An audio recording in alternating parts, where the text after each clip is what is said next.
how can you go somewhere if you don't know where you're trying to go and what you're trying to achieve? I always like to say that the secret to success is doing a lot of little things consistently over a long period of time. Like, people see the headline, the 50, but they don't realize there was a decade that went into that. Of training and building up to it? Everything. You know, you can only get so physically fit for a challenge, and then at that point in time, your mind and your body have to come into alignment, and then the mind takes over. And, you know, one of the biggest questions I get is, how do I come or become mentally tough? And, you know, a lot of people say, oh, you're either born with it, or is it something that you can develop? And I'm in the camp of it's a development process. Anybody can do it. And I mean, it started for me in 7th grade. I grew up as a wrestler in Canada. And I lost my very first match.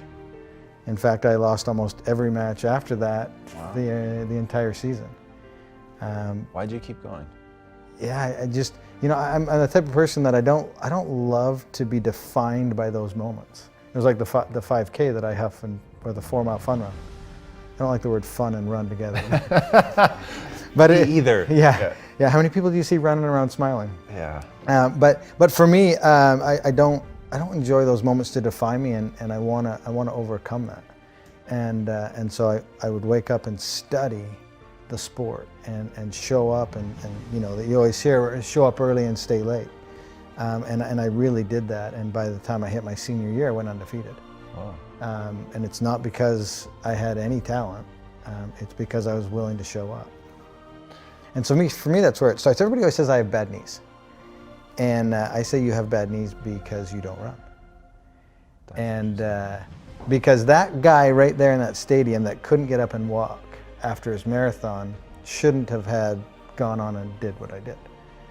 Which means also that I'm not talented or gifted. It was a process that I went through and figured it out. I was obsessed with that not being my defining moment, right? A marathon was the pinnacle of running at the time, and I only gave myself 5 months to get ready for it. And I coach full time now with athletes, and one of the biggest things I try to get people to do is back down off the inspiration and let's build a foundation. Because having a giant goal is phenomenal, and you should. But as long as the time frame associated with it has the proper balance. Because when I did the first world record, had I had the idea to do 50 consecutive, it still would have been a great goal, but not in that year. I had to go through the process and take my knocks and learn and evolve and grow to get to that point where I could even, you know, toe the line for 50. How much of the learning and growing was your body growing and getting stronger and more capable, and how much was knowing how to deal with what you were going to go through mentally? Yeah, both play a very pivotal role, because the amount of volume that I was doing, it's the smaller stabilizers, ligaments, tendons that don't develop as fast as muscles do. And that's why a lot of people get hurt, because they go too quick with the development of these things, and the muscles will always grow faster than the smaller stabilizer things, and people aren't paying attention to those details. And they just get so excited with the enormity of the journey that they're not paying attention to those small things. And if you overlook those, you're gonna get injured and you're gonna be sidelined. Mental's obviously huge, and that is the sword that you have to continually sharpen. So again, the goal would have been great in 2010. I wasn't nearly mentally tough enough. I had to go through that process to where I could wake up and do it. It's like a muscle. It's like a cardiovascular system. It's something that you can develop, but it takes time. Confidence builds confidence, and success builds success. And having not taken the right steps, I would have ultimately failed come time for the 50. One reason was not enough for me to get back on my bike and do 20 more Ironmans. But as I started going through the list of everything that I was doing and why I was doing it, it's interesting because I would gather them all together, and I'd focus on this big ball, and I would bring it in close to me. And as soon as I focused on that, I started to experience a rebirth. Because now I was focusing on the very, very next moment that I had control over. And everything that I was trying to accomplish and why I was there. And I call this process, now looking back on it, both a rebirth and putting on my uniform, which was the alter ego. And my uniform was those yellow sunglasses you've seen me wear in some of my pictures. And when I put those glasses on, that's when the Iron Cowboy comes out. And that dude is a bad, bad man. And there's nothing that's gonna get in his way. And I do a lot of speaking from stage now, and I want to encourage people to find whatever their uniform is, find whatever their alter ego is. Because when you discover that and how to flip that switch, that's when nothing gets in your way, and that's where you shift your focus and you realize what your purpose is. And I knew if I had the courage to get back on my bike and finish that day and then do the 20 more, my life would be different. That you're thinking that while you're there on the ground. And this whole process was about 8 minutes. The whole thing from complete meltdown to breaking all of the purposes and whys down to the realization, the rebirth, and getting back on and going. And it can happen that quick. We're moments away every day from a decision that's going to completely change our life. Every single moment of every single day has a massive impact on where you ultimately end up. And so that was a huge turning point, but it was all the decisions before and after that led to that moment. If the journey you're on is big enough, and it's going to have enough impact and change your life and other people's lives, one reason's not going to be big enough.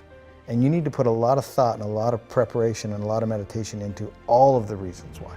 Because at some point in time, you're going to need to gather all those little bad boys up and intently focus on it to have enough courage to get back up and do 20 more Ironmans after everything that we went through.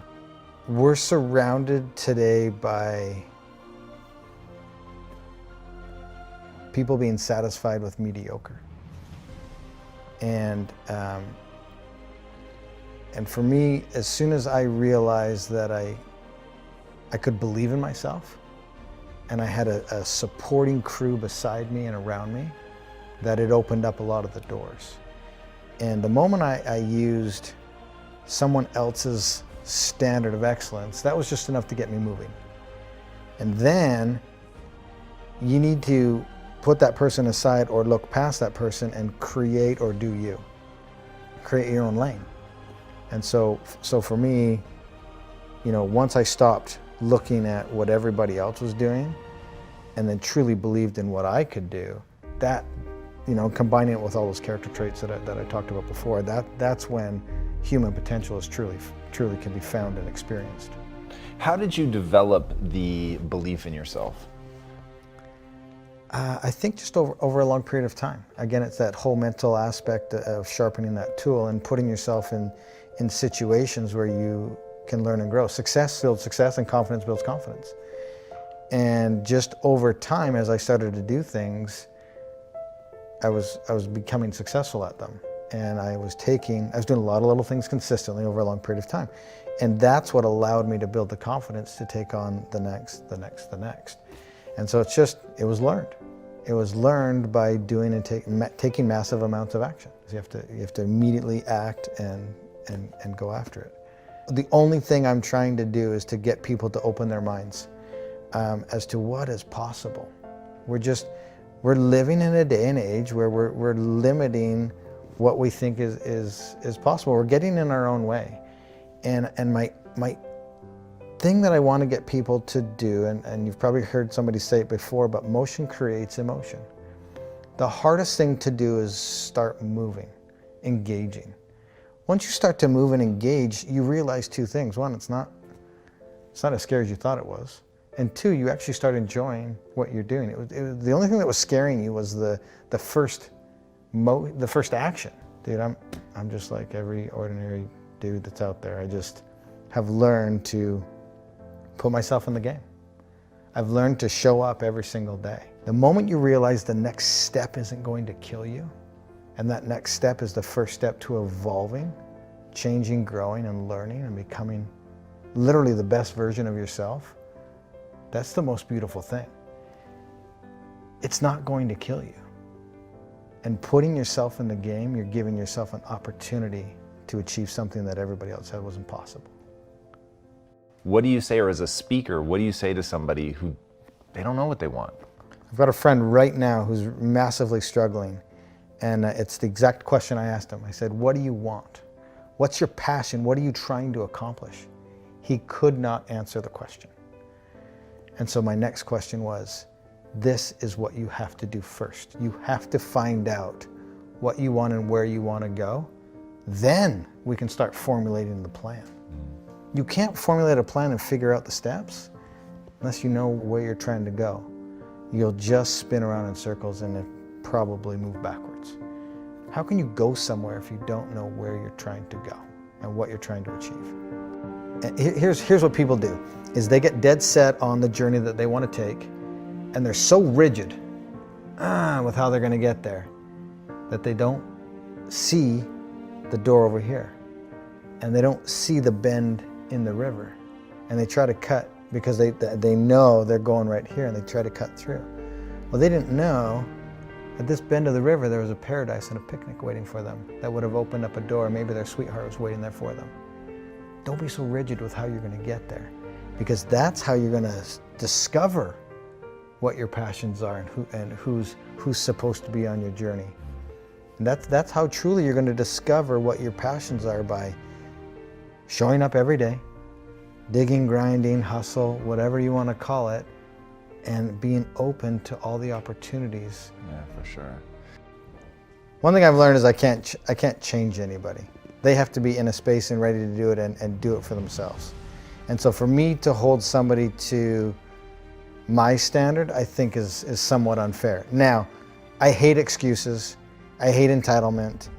I want to hold people to that standard, but it's not fair because they're on their own journey, and I'm not living from their perspective. Everybody's heart is different. And for me to judge somebody else to my standard is unfair because I don't know where they are in their journey. And they could be at the beginning stages, and it would have been unfair to judge me at 24. 41 today. I've learned a lot and I've grown a lot. So my standard at 41 is different than my standard at 24. So if I'm trying to hold a 24-year-old to my standard, probably not realistic. Maybe I'm cautioning people that are listening to take a step back and to understand, take a minute to understand what that person's heart possibly is and where they are on their journey in retrospect to where you are on your journey. That's really, really insightful. I love that a lot. And knowing what somebody's heart is, I think is, I'm going to use that. That's really, really interesting. What is the impact that you want to have on the world? Man, the impact. I am not here today to change anybody. And we just had a good conversation about people at different times of their journey. And for me, I literally just want to have people understand that you have to move to start feeling something. And if you move and start feeling something, you're on your way to the best version of yourself. And the impact that I want to have is just to have the ability to get you to live outside of the existence that you're in and to open it up to what's truly possible. And if I can just get people to understand that you're in your own way and to open up Pandora's box, per se, then you'll truly find what your limits are. And I hope that you don't find your limits, that you exceed your limits.